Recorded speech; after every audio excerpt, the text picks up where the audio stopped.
วัสดีจ้าวันนี้แพทจะมาทำขนมครกฉลอง10,000 subscriber I don't know what that means. 10,000 subscriber 100 subscribers, yay. เห็นดักจ้า Oh, 100,000. Meh. โอเคเดี๋ยวเรามาเริ่มกันที่อะไรเอ่ยนี่จะเป็นข้าว A cow. วันนี้แพทจะมีข้าวเย็น เนี่ย มีข้าวเย็นแล้วก็มีข้าว ขนมครกต้องใส่ข้าวเหรอ ข้าวสารที่แพทแช่น้ำไว้1 วันกับอีก1 คืนนะ I have a question. ไม่ ต้องใส่ข้าวเหรอ yes ข้าวสารที่แพทใช้แช่น้ำไว้1 วันกับอีก1 คืน แล้วหนูคลุกได้เปล่า นี่แพทใช้อันนี้ตวง2 ถ้วยต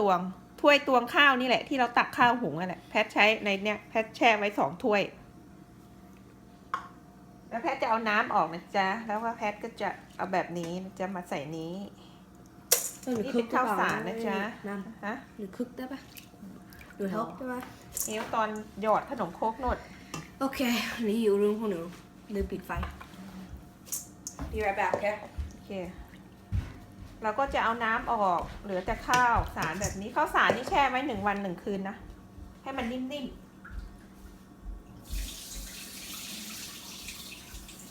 เทน้ำทิ้งก่อนเดี๋ยวเราจะเอาไปปั่นรวมกัน Okay, I'm back. โอเคแบกแล้วก็แบกมา ทำอะไร ขนมครกที่หนูชอบกินไง ขนมครกอะไร ที่เอาไปหยอดเนี่ยหนูชอบ ที่หยอดอะไร แล้วเสร็จแล้วเราก็จะใส่ข้าวสวยลงไปอันนี้ข้าวสารที่เราแช่ไว้น้ำไว้เราก็ใส่นี่แค่จะตวง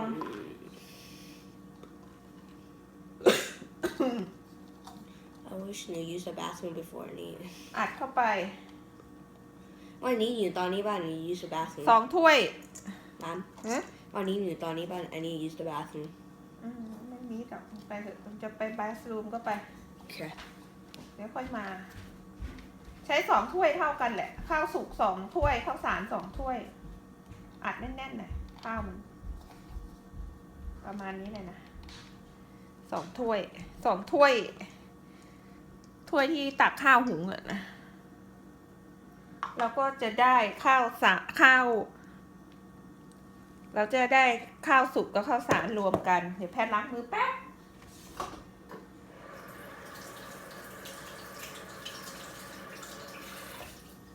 เสร็จแล้วเราก็จะใส่น้ำปูนใสลงไปนะจ๊ะเดี๋ยวปิดข้าวก่อนเดี๋ยวข้าวมันจะแห้งไม่ให้เคยเล่นกินอ่ะอันนี้เป็นน้ำปูนใสที่แพทแช่นะน้ำแช่ทิ้งไว้นะน้ำปูนใสก็คืออะไรเดี๋ยวพามาดู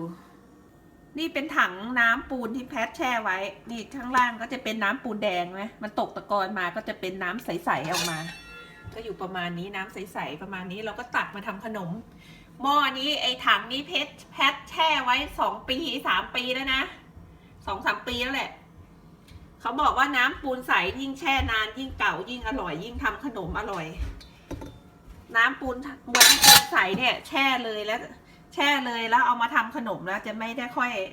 ขนมจะไม่ค่อยนิ่มไม่ค่อยกรอบถ้าแช่ไว้มากกว่า1 อาทิตย์ดีมากกว่า1 เดือนดีมากกว่า1 ปีก็ยิ่งจะดีใหญ่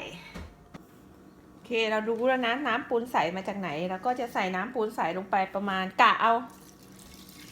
แพทจะเอาทั้งหมดเนี่ยไปปั่นรวมกันน้ำอะไรอ่ะอันนี้เป็นน้ำปูนใสนั่นเหรอนี่แหละตรงนั้นเหรอsweet water ประมาณนี้แหละเดี๋ยวแพทจะเอาไปใส่เครื่องปั่นนะปั่นรวมกันwater มันอะไรน้ำปูนแช่ไว้แม่ยกเครื่องปั่นก่อน Is it regular or เครื่องปั่นแม่เอามาตั้งไว้ตรงนี้เอาหนูอยากนั่งอ่ะทำไมจ้างตรงนี้ไม่ได้อ่ะนั่นแหละแม่ไม่ได้ปั่นออกหรอกเพราะว่าเสียงมันดังมันต้องปิดก็มาเดี๋ยวเราก็จะใส่อันนี้ลงไปปั่นเราก็จะใส่เครื่องปั่นนะจ๊ะเครื่องปั่นก็ต้อง ทำอย่างนี้ใช่ไหมถึงจะ ใช่ปั่นให้ละเอียดเลย ปั่นให้แบบ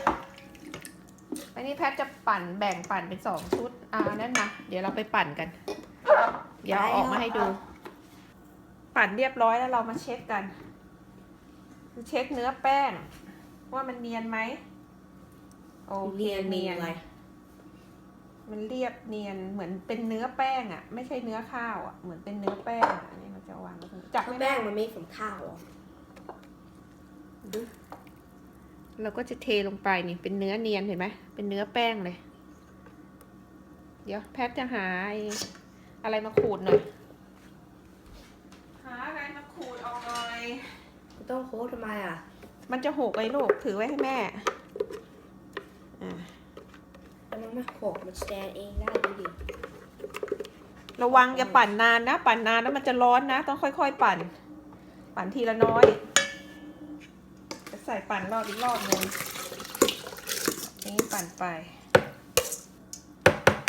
ถือไว้ให้แม่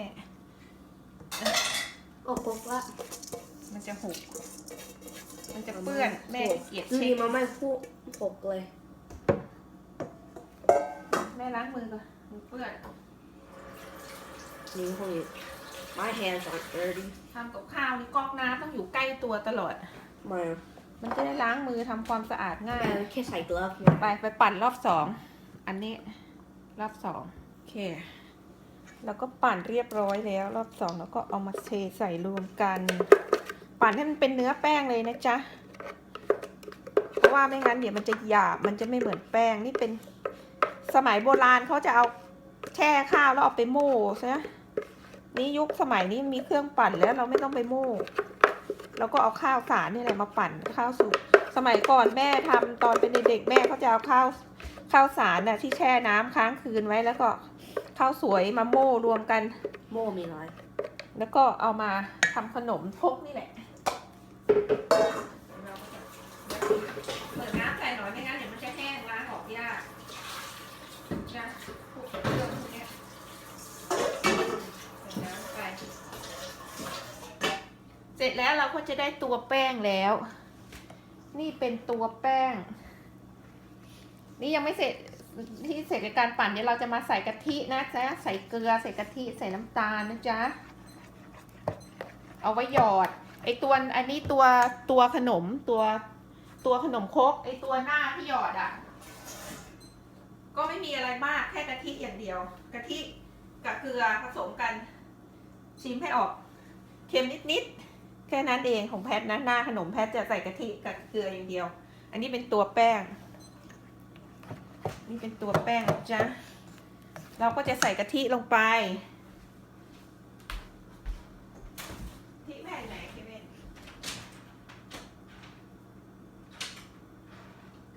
กะทิใส่กะทิเกลือน้ำตาลตัวขนมกะทิเกลือน้ำตาลอันนี้เหลือเอาไว้ก่อนเรายังไม่ลงเพราะว่ายังไม่รู้จะใช้มากใช้น้อยขนาดไหนเดี๋ยวแกะกะทิก่อนนะจ๊ะกะปริมาณเอาแค่ก็กะเอานะไม่มีสูตรตายตัวดูว่ามันข้นมันเหนียวขนาดไหนนี่ใส่กะทิลงไปเห็นแฮนของไปอ้อยแล้วเห็นแฮนแม่เหรอช้อนมาตักหน่อยนี่ตัวขนมครกนี่แหละเราจะทำขนมครกฉลอง10,000 ซับสไครบ์10,000 ซับสไครเบอร์10,000 จ้า How many zeros How many ชอบกะทิยี่ห้อนี้มากเลยเข้มข้นมากเลยสุดยอดกะทิเลยนะเนี่ยสุดยอดกะทิเลยเข้มข้นสุดอ่ะ Mom How many zero 4ใส่ไปสักครึ่งหนึ่งก่อนนะจ๊ะใส่ไปครึ่งกระป๋องก่อนแล้วก็จะใส่เกลือก็ประมาณนี้แหละไม่ทำกับแฮนทำไมอ่ะชิมต้องมาทำกับแฮนทำไมอ่ะแอสม่วงเลยบางกล้องเปล่ามือแม่เดี๋ยวเราก็จะใส่น้ำตาล ทางนี้หน่อยโอเคไม่บังแล้วนะ Right. คนไปให้เข้ากัน คนไปให้เข้ากันอะไรมันไปดันมือแม่ทำไมนะ ก็น้องนี่เห็นมือของไอ้อ้อยตอนนี้ เดี๋ยวเราจะใส่น้ำตาล นี่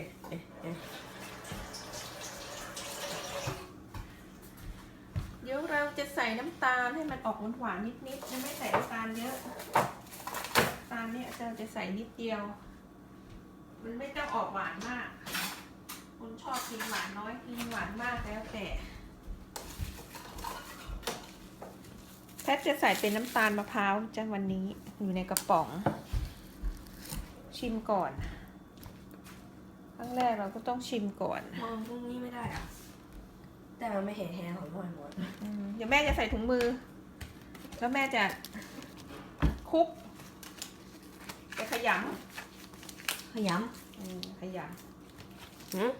นนี้เอาหอมมากเลยปลาส้มนี่ Man don't worry about the camera ทำไม มันทำเอง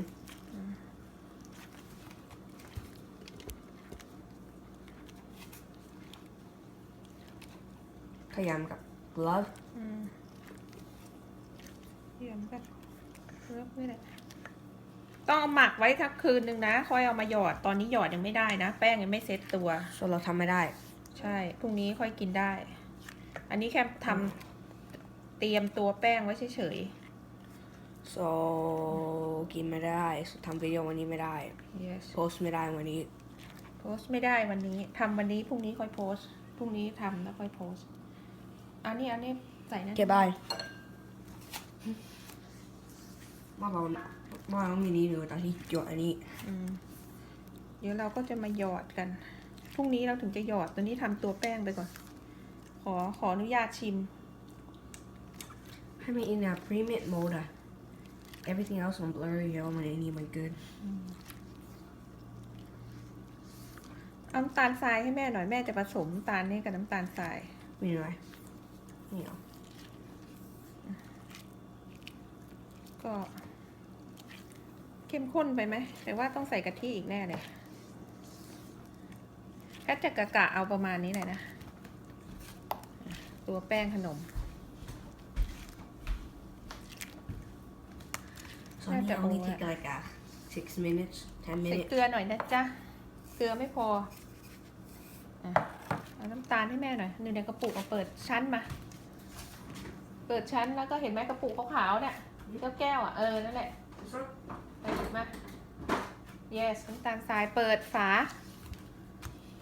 แม่จะเทใส่ขนมมันต้องออก เปิดเนี่ยนะ นั่นแหละแล้วก็เปิดฝาไม่ออกแม่จะเทน้ำตาลใส่ชิม That's a lot ไม่เราต้องทำไปชิมไปอ่ะไม่มีสูตรตายตัวค่ะแต่ส่วนผสมรู้แต่เราต้องตามรสปากเราอ่ะต้องทำไปชิมไป อ้าว จะเล่นกล้องแม่ดิ ไม่ใช่ตรงนี้เราย่าเห็นอันนี้ได้ เดี๋ยวเพื่อนๆเวียนหัว ต้องตั้งกล้องนิ่ง มีอะไรนิ่ง ๆใส่น้ำตาลอีก ๆแล้วอันล็อกนั้นยังไงอ่ะ หืม เนี่ยนี่มันไม่อยาก budge เลยเนี่ย เห็นไหมตัวเราปั่นจนเนื้อเนียนเลย แต่มันก็ยังไม่นั่นนะเราต้องทิ้งเราต้องใส่ตู้เย็นไว้ เดี๋ยวเราปรุงได้รสได้ที่แล้วเราใส่ตู้เย็นไว้ ให้เซตตัว1 คืนก่อนพรุ่งนี้ถึงจะหยอดได้ นั่นนะ that looks better โอเคนั่นแหละโอเค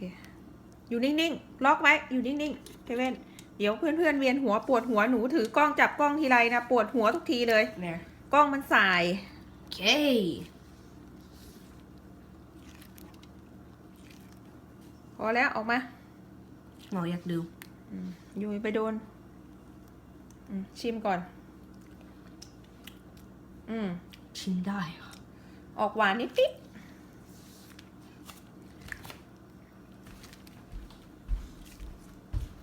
bye โอเคไว้หน่อย